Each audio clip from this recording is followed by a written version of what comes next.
Mon jardin, c'est mon garde-manger. C'est sûr, c'est un peu de travail, là, mais quand on aime ça, là, c'est bien. Les communautés que les jeunes veulent développer, c'est justement pour remplacer les familles d'autrefois. Donc, c'est un nouveau paradigme, c'est une nouvelle façon de, de vivre. Je crois que je marche dans la direction de mon autonomie, puis que j'ouvre la voie pour d'autres, en espérant d'ouvrir la voie pour d'autres. Je suis arrivée au Québec en 2003. Je suis arrivée ici fin 2014. J'avais besoin de me sédentariser. J'avais une petite famille. Ma première fille avait 2 ans. Puis j'avais grandement besoin de calme, de trouver mon essence, de ralentir le rythme de la vie tel qu'il nous l'est proposé. Je vois les gens comme tous égaux, puis qu'on a tous de belles choses à apporter justement pour créer quelque chose qui fait bien plus de sens que ce que le conformisme peut nous amener, là.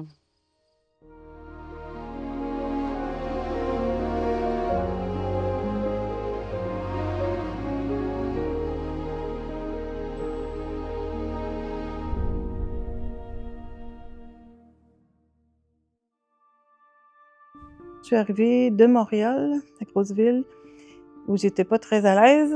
Et puis, je suis arrivée ici à la suite d'un offre d'emploi. Et puis, je suis tombée un peu en amour avec l'endroit. Je suis venu m'installer ici il y a déjà 50 ans pour effectuer un retour à la terre, reprendre contact avec la terre. Puis j'ai été élevé sur une ferme. Puis, avec mes études, bien, ça m'a amené en ville. Mais ça me manquait, ça, le contact avec la terre. Puis, dans les années 70, il y avait vraiment un mouvement de retour à la terre là, dans lequel j'ai embarqué. On a surtout essayé de faire en sorte que le lieu devienne potable. Donc, tout ça, c'est Pierre aussi qui s'en occupait surtout, là, parce qu'il fallait beaucoup déboiser, faire des chemins, l'entretien. On était très pris. C'était juste à survie aussi, là, parce que finalement, tous les services ici, c'est nous. On avait les chemins qui étaient ouverts et puis les poubelles qui étaient levées. Mais à part ça, toutes les choses ont été faites comme c'était une job de pionnier. En 50 ans, ça s'est trop développé dans le bon sens, dans le sens qu'on peut s'ouvrir à des jeunes qui veulent faire un projet communautaire, qui veulent faire un projet qui se tient, en fait. Quand il est arrivé des personnes que je connaissais déjà un peu, de la même génération que mes enfants, là, Evelyne puis Kim, avec un beau projet de permaculture, proche de la nature et de la forêt nourricière. Ce qui m'a vraiment enchanté, j'ai trouvé ça bon. Je leur ai permis de concrétiser leur projet sur une parcelle de ma terre.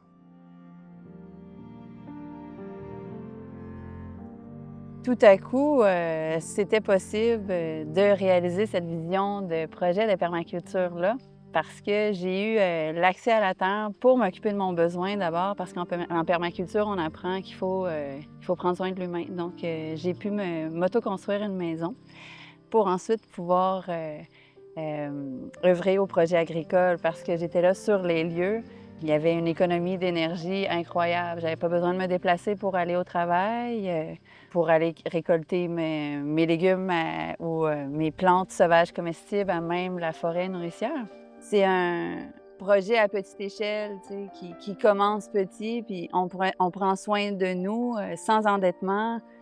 Puis on a un projet pour nourrir les gens, tu sais. C'est parce qu'on a commencé petit qu'on peut se permettre là. J'ai pas eu besoin d'acheter une terre à 255 000 puis après ça, là, commencer des super grosses cultures, puis m'épuiser, pas être capable de m'occuper de ma famille. Tu sais, on a commencé petit, ça fait que je peux m'occuper de la simplicité, de m'occuper de mon besoin, de ma famille, puis de la communauté autour, tu sais.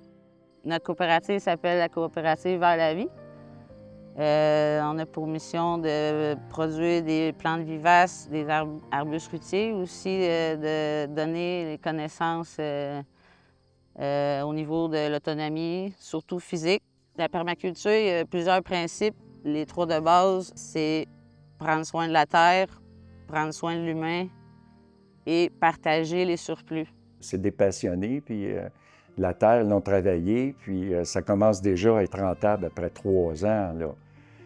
Alors non, je suis quand même fier de ces personnes-là. On avait déjà des projets du genre, sauf que la terre ne se prêtait pas à ce moment-là, puis il a fallu travailler fort. Et c'est exactement le genre de projet que, jeunes, on voulait faire. Pierre et moi, on voulait faire ça, sauf que maintenant, c'est possible. Donc, c'est pour ça que Pierre a ouvert sa terre assez jeune. Au mois d'avril de 1973, j'avais tout écrit ce qu'on vit actuellement. Quand je suis venu de retour à la campagne, visant l'autonomie le plus possible, dans ce temps-là, c'était un peu utopique, là, on pensait même faire notre linge et tout, mais juste l'autonomie alimentaire, c'est déjà beaucoup. J'avais déjà une vision un peu sociale, tu sais, que tu ne te retires pas du monde, là. Tu sais. C'est un groupe, d'ailleurs, on était nous autres dans le temps des communes, là, parce qu'on est sociable de nature, on est grégaire, fait qu'on faut vivre en groupe avec d'autres. Puis j'avais tout écrit ça, puis ce que je trouve drôle, c'est qu'actuellement, avec le projet de permaculture qui arrive, puis nous autres, les vieux, puis leur enfant, c'est exactement ce que j'avais écrit en 1973. C'est un beau partage, des tâches, des connaissances, partage de notre essence. C'est vraiment une ouverture de soi, de compréhension. C'est vraiment un beau travail en soi de se retrouver ensemble, à co-créer une vie simple où on apprend les uns des autres. Je pense que c'est le rêve de plusieurs personnes. En 2018, après mon deuxième enfant qui grandissait, j'ai décidé de m'installer professionnellement, là où je me sentirais vraiment à ma place. Donc, je me suis lancée en entreprise pour devenir hypnothérapeute. Je suis membre de l'Association nationale des naturopathes. À cette époque-là, au début, je me développais aussi comme artisane en confection de boucles d'oreilles, pince à cheveux, capteurs de rêve, beaucoup. Vraiment, j'ai trouvé un très beau médium dans les capteurs de rêve. C'est très méditatif. Je le fais beaucoup sur mesure pour quelqu'un en particulier. Fait que ça, c'est un beau cadeau de mon essence avec l'essence de l'autre qui se mélange. Puis maintenant, c'est devenu, avec les jeunes qui veulent faire des communautés, qui veulent vivre en campagne, qui veulent vivre de leur travail ici en campagne, bien là, c'est devenu possible. Alors, après 50 ans, on dirait que c'est devenu possible, sauf que là, maintenant, c'est les lois qui nous bloquent. Selon la loi, c'est trop petit. Puis c'est pas le projet agricole, c'est les résidences qu'il y a dessus. Puis ça passait pas. Puis là, on s'est mis à avoir plein de troubles, puis des avis de démolition, attendez-vous. Puis là, je comprenais plus rien. Ça fait 2 ans et demi là, qu'on se débat, on se débat avec ça. Des lettres enregistrées, des mises en demeure, des amendes, en tout cas. Ils ne lâchent pas, là. En fait, la ruralité est là pour nourrir les villes, les gens de la ville, en échange de biens et de qualité de vie, d'instruments et tout ça. Et ces campagnes se vident, puis il n'y a plus personne, c'est qui va nourrir le monde, là? Ça va venir de Chine, comme c'est là déjà, du Mexique, du Pérou, tu sais. Quand on a une terre aussi fertile ici, là, mais toute pognée là, dans des gros territoires de 800 acres, 1000 acres qui coûtent 1 million de dollars, 800 000 $. Mais là, les jeunes font quoi avec ça, là?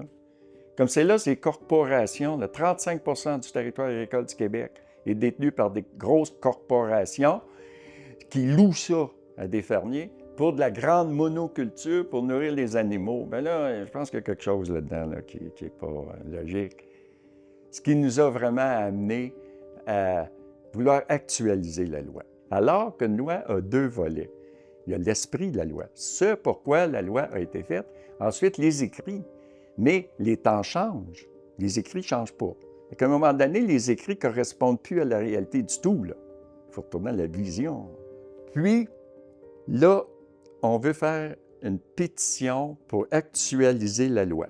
C'est qu'un producteur terrien puisse vendre 10 à 15 hectares pour un projet agricole pour nourrir les gens et non le bétail.